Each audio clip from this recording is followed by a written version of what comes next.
तो हमारे साथ केडियानॉमिक्स के फाउंडर सुशील केडिया जुड़ गए हैं। उनसे जानते हैं कि किन शेयरों में तगड़े एक्शन आपको दिखाई दे रहे हैं। Sushil ji, good morning. वो गोवा में आपने कहा था कि 1000 पॉइंट की रैली से पहले 1000 पॉइंट का ड्रॉप आएगा। अब काफ़ी बड़ा ड्रॉप तो आ रहा है मार्केट में। ये यहीं पर रुकेगा या फिर अभी और ड्रॉप बाकी है निफ्टी में? क्या 23,323,200 बचेगा या नहीं? जी देखिए, ये कॉम्प्लेक्स सेटअप है, तो इसमें अगर पीसीआर इस चार्ट को निफ्टी की मेरे स्क्रीन से दिखा पा रहे हैं, तो देखिए कॉम्प्लेक्स सेटअप है। मैं अज्यूम कर रहा हूं कि शायद चार्ट दिख रही है। लेट मी चेक, चार्ट आ रही है आपको? हाँ जी, आ ओके। रही है।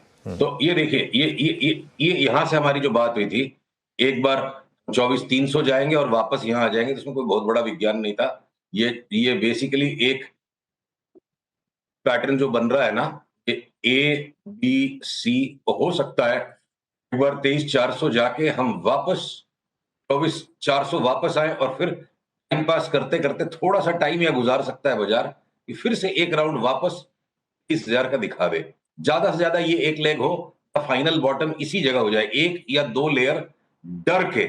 चाहे वो अब एचएमपीवी वायरस 20 साल से है संसार में, अब उसको लेके भय बना दिया, पीवीआर को कूट दिया। बेसिकली इंड्यूस्ड फियर का मार्केट मुझे लग रहा है। मैं रॉन्ग हो सकता हूं, बट अभी ये लग रहा है बस डरा धमका के बाजार माल छीन रहा है। इतना वेरिएशन हो जाए कि क्या तो हम अगले 7-8 दिन में 23,24, 23,400, 23,300 का बॉटम बना देंगे, या 10-12 दिन में एक बार और दोबारा से उसको दिखा देंगे। इससे ज्यादा की जगह नहीं दिखती है। उसके बाद मुझे गोइंग इनटू द बजट खतरनाक तेजी अपने बाजार में लगती है, और बजट के बाद भी ये तेजी आगे सस्टेन कर जाएगी। तो अभी से बजट वाले दांव खोजने हमें चाहिए। ये मैं स्क्रीन पे जगह कम है इसलिए 26,000 ही जोड़ रहा हूं, क्या पता 27,000 भी हो जाए हम फरवरी के मिडिल में, फरवरी के एंड तक।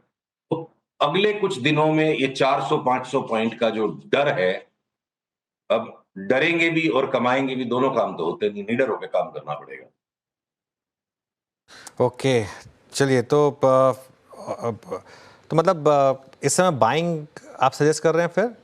और स्टॉक स्पेसिफिक अगर कुछ अच्छे ट्रेड्स बता सकें तो देखिए, स्टॉक स्पेसिफिक्स में बहुत सारे स्टॉक्स हैं। अब अगर मैं आपको फाइनेंशियल सर्विसेज के स्टॉक्स में बताऊं, तो जियो फाइनेंस हमें लगता है डबल हो जाएगा। 4 से 5 महीने का पर्सपेक्टिव लीजिए, और इसी साल 2025 में बजाज फाइनेंस हो सकता आधा हो जाए, 8,100 दिखा के 4,100 तक गिर जाए। तो ऐसे में दो तरफा चाल है। अगर मैं ब्रोकरेज के स्टॉक्स पे आता हूं, तो मोतीलाल ओसवाल में भी 1300 की जगह लगती है। 40% हो गया, 900 का स्टॉक 1300 हो जाए तो 40-45% हो गया। एंजल ब्रोकिंग 40-50% बढ़ जाए, पर ये सीडीएसएल बीएसई में 10% बढ़े और उसके बाद लंबा करेक्शन आ जाए, तो अलग अलग जगह स्टॉक्स स्प्रेड आउट है। स्मॉल फाइनेंस बैंक्स, मेरे को लगता है पता नहीं बजट में कुछ जस्टिफिकेशन आ सकता है क्या, बहुत ज्यादा तेजी लग रही है उन स्टॉक्स में। सबके सब 60-70-75% बढ़ जाए। But at the same PSU banks में सिर्फ एक आईओबी का फाइनल बॉटम हो गया, लगता है वो डबल हो जाए यहाँ से। थोड़ा सा और इंतजार, 4-5-7% का करेक्शन और हो जाए पीएसयू बैंक्स में, उसके बाद उनको भी दबा के लेंगे।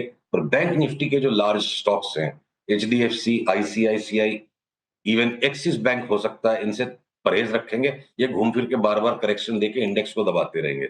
लार्ज बैंक्स को हमें शॉर्ट कर करके हेज करना है, small finance banks, PSU banks को दबा के लेंगे। अब आप आ जाओ, अगर मेटल्स की स्पेस में आते हो, अपनी बात पहले भी हुई थी एमओआईएल, अब उसमें एक हायर बॉटम बन रहा है, और एमओआईएल यहां से लगता है मेरे को डबल हो जाएगा। 3 से 6 महीने का पर्सपेक्टिव रखिए। मैंगनीज के prices world wide shoot up करते जा रहे हैं। अगर अगर मैं मेटल्स की इस पिक के अलावा बाकी भी मेटल्स में ब्रॉडली करेक्शन हो लिया, थोड़ा सा और जगह बाकी है। ऑटोज में हम टाटा मोटर्स पे अब तेजी और बढ़ाते जाएंगे। ब्रिटिश पाउंड में कल बड़ा रिवर्सल आ गया, 20% की जंप वहां आती है, टाटा मोटर्स 40% बढ़ जाएगा। अभी हम 25% की बात लेके चलते हैं। तो मैं अगर इंश्योरेंस के स्टॉक से एसबीआई लाइफ, एचडीएफसी लाइफ, इन दोनों में 40 से 50% तक की ऊपर जगह देखता हूँ। एलआईसी ऑफ इंडिया भी एलआईसी ऑफ इंडिया भी 25 से 30% एक बार बढ़ जाए, तो रिलायंस ओएनजीसी मार्केट को सामने से लीड करेंगे। तो अनुज, आईटी के स्टॉक्स में एक ब्रॉड बेस्ड करेक्शन आ जाए कि वो घटे ही नहीं है बिल्कुल, और उसके सिवा इवन मीडिया के स्टॉक्स में जिनमें कुटाई हो रही है, थोड़ी देर पहले मैं सुन रहा था इनको अपने वीरू को कि पीवीआर को ऐसे पीटा जा रहा है। हो सकता है 1-2 दिन में पीवीआर का भी बॉटम बन जाए, वापस 400-500 रुपए की तेजी हो जाएगी। तो सिलेक्टिव करेक्शंस हैं बाजार में, जो बहुत अच्छी बात है। और इंडेक्स एक अलग खेल है। 23,000 को आप बॉटम समझ लो, 26,000 को 27,000 को ऊपर की जगह समझ लो, 2025 का ये पर्सपेक्टिव है। पर इंडिविजुअल स्टॉक्स में टाइम टू टाइम करेक्शन हो जाने के बाद पकड़-पकड़ के 25, 30, 40% तक कमाने की जगह अभी भी बाजार दे रहा है। ओके अच्छा सुशील जी, गुड मॉर्निंग, वीरेंद्र बोल रहा हूँ। ये हमारी बात जुबलेंट पे हर बार होती है जब भी आप आते हैं। 800 रुपये का कल ये स्टॉक हो गया, अभी यहाँ पे कुछ प्रॉफिट बुक करना है या फिर लीड करेगा ये अभी भी? सॉरी, किस पे बात कर रहे हो आप? जुबिलेंट पे हम हर बार बात करते हैं और चला भी खूब तबीयत से इस बार पिछले 20 दिन में। अब थोड़ा बुक करें या फिर अभी चलने दें इसको? अभी अभी नहीं, आपके अनुसार करना क्या चाहिए? जुबिलेंट पे हमारी जो पर्सपेक्टिव थी कि 400 से 800 तक हम इसको राइड करेंगे, वो राइड भी कंप्लीट हो गई। टारगेट खाली पूरा नहीं हुआ, पैटर्न भी पूरा हो गया। जुबिलेंट से अब हम आउट हैं और 1, 2, 3, 4 दिन में जब भी इसमें शॉर्ट सेल का सिग्नल बनेगा, हम जुबिलेंट को अगले 6 महीने, 8 महीने वापस 800 से 400 की जर्नी एक्सपेक्ट करते हैं और उसके अनुसार बार-बार बेच-बेच के इसमें ट्रेड बनाएंगे। सारे एफएमसीजी जब करेक्ट कर रहे थे, जुबिलेंट एक तरफ भागता गया।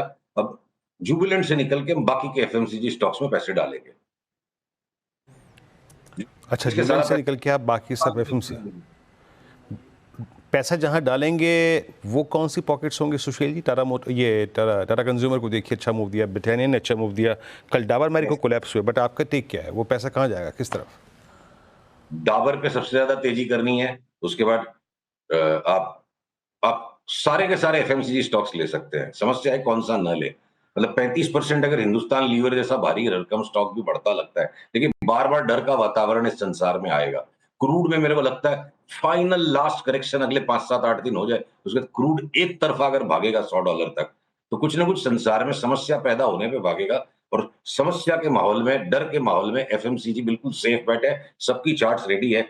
जैसे लीवर जैसा भारी भरकम स्टॉक भी 30 से 35% यहां से रिटर्न दे देगा। 2400 वाला 3200 हो जाए, टाटा कंज्यूमर 50% बढ़ जाए, डाबर 60-70% बढ़ जाए, तो मेरे को लगता है 3 से 5 महीने में कंज्यूमर स्टॉक्स में, ये एफएमसीजी स्टॉक्स में एक्स्ट्रा ऑर्डिनरी रिटर्न्स पॉसिबल लगती है। एकदम चार्ट सबकी स्टैक्ड है कि ट्रक भर के ले लो इनको। ओके, ट्रक भर के ले लो। चलिए अब एक जो एकदम 5 बैगर 10 बैगर कॉल कौन सी होगी इस समय? जैसा बीएससी आपने 2 साल पहले बताया था, ऐसा कोई नोवेल आइडिया? थोड़ा सा इंतजार करेंगे, इसको हम वेट एंड वॉच कर रहे हैं, कंसोलिडेट होने देते हैं। क्या पता और भी 15-20% तक नीचे घट जाए, तो प्रीएम्प्ट नहीं करेंगे। मैं आपको नाम मेंशन कर देता हूं जो हमारे रेडार पे है। हो सकता है अभी भी घटे, वॉच करेंगे। जब फाइनल सिग्नल आएगा तब हम आपको कंफर्म करेंगे, क्या पता नेक्स्ट वीक या उसके बाद। और स्पंदना फुर्ती फाइनेंस मेरे को लगता है, और कोई नई बात नहीं, पास्ट में भी 4 बैगर हो चुका है और फिर से पूरा पुल बैक दे दिया। तो हो सकता है स्पंदना फुर्ती फाइनेंस जब भी इसमें सिग्नल आएगा, अभी हम इसको तुरंत लेने के लिए नहीं कह रहे हैं, तो ये हो सकता है 300 वाला 1800 हो जाए, उसके लिए सिग्नल की वेट करेंगे। क्या पता नेक्स्ट वीक जब तक हमारी मुलाकात हो, ये 5 बैगर की मूव ट्रिगर कर चुका हो।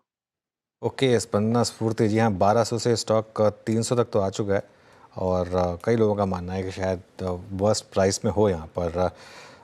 सुशील जी, बहुत बहुत शुक्रिया ये सब स्टॉक आइडियाज़ आज हमारे सामने रखने के लिए और इंडेक्स पर अपनी बोल्ड कॉल एक बार फिर से रिपीट करने के लिए। इस शो को यहाँ समेटने का समय आ गया है।